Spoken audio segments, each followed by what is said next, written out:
Ini ada informasi tentang Merdeka Belajar. Di sini disebutkan banyak guru yang belum memahami apa yang dimaksud dengan Merdeka Belajar. Saking tidak pahamnya, bahkan ada yang sampai salah menyebutnya menjadi belajar merdeka. Apa sebetulnya Merdeka Belajar itu? Ada 4 pokok kebijakan dalam Merdeka Belajar itu. Pertama, terkait dengan USBN. Yang kedua, terkait dengan UN. Yang ketiga, terkait dengan RPP 1 halaman. Dan yang keempat, terkait dengan zonasi. Perlu waktu untuk membahasnya satu persatu. Untuk keperluan praktis para guru hari ini mari kita bahas tentang RPP 1 halaman saja. Sebenarnya RPP itu singkatan dari apa? Mengapa sampai Kementerian Pendidikan dan Kebudayaan harus mengeluarkan kebijakan untuk membuat RPP dan membatasinya hanya 1 halaman saja? Oke, ini pertanyaan yang sangat bagus. Pertama, RPP itu adalah singkatan dari Rencana Pelaksanaan Pembelajaran. Sebagaimana yang kita amati selama ini, urusan RPP ini bukan urusan yang mudah. Selain komponennya banyak sekali, sampai 13 komponen, kompetensi guru dalam menulis RPP juga sangat beragam. Pada umumnya, guru mengambil dari internet RPP yang ada atau membeli dari pihak-pihak yang menyediakan. Karena sebelum tahun ajaran baru dimulai, mereka itu wajib untuk menyerahkan RPP kepada kepala sekolah untuk ditandatangani. Jadi benar-benar tidak memerdekakan kan? Oleh karena itulah makanya RPP ini kemudian dimasukkan dalam kebijakan kementerian. Yang kedua, setelah mereka unduh pun RPP itu atau mereka beli, apakah mereka akan gunakan dalam pembelajaran? Wallahu a'lam. Karena dalam praktek sehari-hari kita lihat di kelas, guru pada umumnya mengajar mengikuti apa yang tertera pada buku teks. Jadi benar-benar tidak memerdekakan. Itulah sebabnya maka kebijakan RPP 1 halaman ini sampai dikeluarkan oleh Kementerian Pendidikan dan Kebudayaan. Berarti membuat RPP itu tidak mudah? Memang tidak mudah. Makanya salah satu cara yang ditempuh untuk memudahkan pekerjaan guru itu adalah menyederhanakan dari 13 komponen menjadi 3 komponen saja. Yang 3 komponen itu apa-apa saja?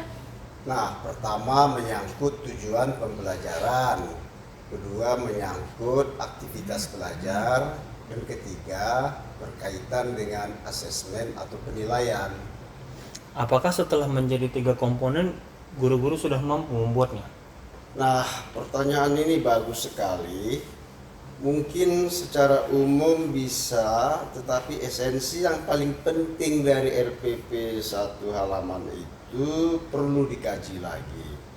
Misalnya tentang mutunya, baik dari rumusan tujuan pembelajaran, rancangan kegiatan, dan rancangan asesmennya. RPP 1 lembar yang bermutu itu seperti apa? 3 komponen itu harus bermutu. Jadi tujuannya harus bermutu, rancangan kegiatan belajarnya harus bermutu, kemudian asesmen atau penilaiannya juga harus bermutu. Nah, kalau tujuan yang bermutu itu adalah tujuan yang mendorong, rumusan tujuan yang mendorong tercapainya kompetensi minimum siswa. Pertanyaannya kan kemudian, apa itu kompetensi minimum? Kompetensi minimum itu ada 2, kompetensi literasi dan kompetensi numerasi. Kalau kompetensi literasi itu adalah antara lain kemampuan siswa menganalisis bahan bacaan. Kalau ke kompetensi numerasi adalah kompetensi siswa menggunakan angka-angka. Nah, kompetensi minimum inilah yang harus dikembangkan dari rumusan tujuan yang bermutu. Kenapa disebut kompetisi minimum? Nah, karena kompetensi itu bertingkat-tingkat. tingkat kompetensi literasi misalnya mulai dari mengenal huruf sampai kepada kemampuan menciptakan sebuah karya tulis. Kompetensi numerasi misalnya mulai dari mengenal angka sampai dengan membaca data untuk mengambil keputusan penting dalam hidup maupun dalam kehidupan individu maupun dalam kehidupan organisasi. Tetapi siswa hanya perlu memiliki kompetensi minimum. Iya betul, karena kalau mereka memiliki kompetensi minimum, mereka mampu mempelajari mata pelajaran apa saja. Mereka mampu mempelajari apa saja dalam kehidupan mereka. Jadi literasi dan numerasi itu bukan mata pelajaran, tetapi adalah kompetensi yang disumbang dari seluruh mata pelajaran yang mereka pelajari. Salah satu contoh rumusan tujuan yang baik itu misalnya?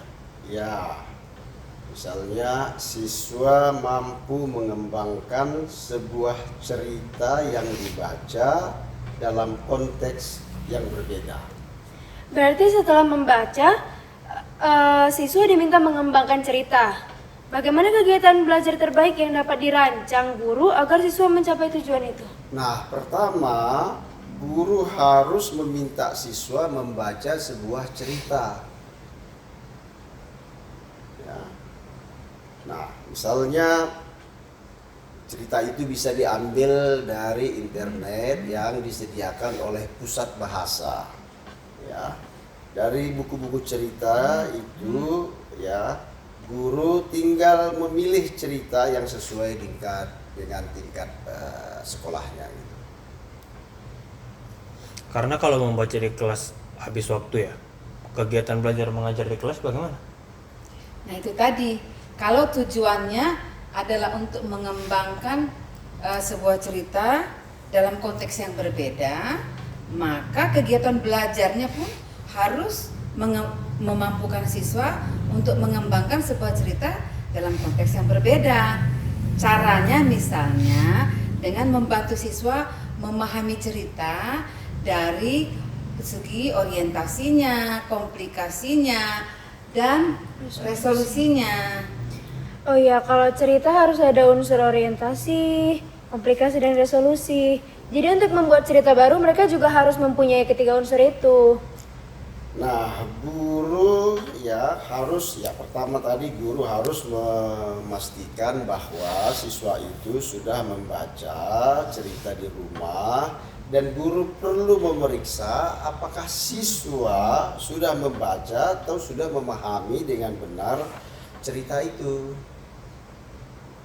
Caranya, guru dapat membuat ringkasan cerita dalam beberapa paragraf, kemudian memotong-motongnya.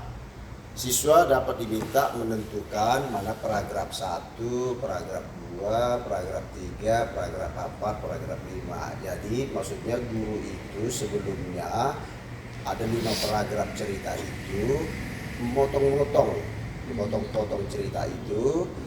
Nah, dan urutannya tentunya diacak. Nah, di dalam kelas guru meminta siswa untuk mengurutkan mana urutan nomor 1, nomor 2, nomor 3 sampai dengan nomor 5. Itu dia. Berarti kegiatan di kelas dirancang untuk memastikan apakah pemahaman siswa telah benar terhadap bacaan. Tidak berhenti sampai di situ saja, karena kita harus ingat tujuan pembelajarannya apa tadi. Siswa mampu menulis cerita dalam konteks yang berbeda. Berarti kegiatan itu belum bisa berhenti sampai di situ. Gitu. Jadi guru perlu merancang lembar kerja yang membantu siswa untuk mampu membuat sebuah tulisan yang bersifat imajinatif.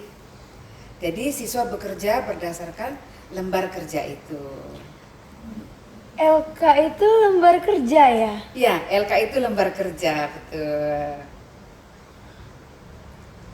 Nah, lembar kerja itu terdiri dari misalnya ada konteks atau informasi, Nah, misalnya cerita berjudul Tange dan Pere karya Salimullah Tegar Sanubarianto.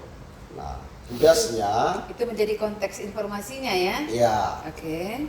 tugasnya adalah misalnya guru bisa mengatakan kembangkanlah sebuah cerita baru tentang dua orang kakak beradik yang kemudian berpisah. Satu tetap tinggal di desa, satu berangkat ke kota atau sebaliknya. Inilah yang disebut dengan orientasi. Ya. Nah, kalau mereka awalnya berasal dari desa, konflik apa kira-kira yang membuat salah satunya memutuskan pindah ke kota? Kalau mereka berasal dari kota, konflik apa kira-kira yang membuat salah satunya pindah atau memutuskan pindah ke desa? Itulah yang menjadi komplikasi. Nah, gambaran kehidupan seperti apa yang masing-masing mereka jalani? Nah, gambaran apa kira-kira hal yang mungkin menghubungkan kehidupan mereka kembali? Itu yang disebut dengan resolusi. Nah, perhatikan ya dengan cermat penggunaan pilihan kata dan tata bahasamu.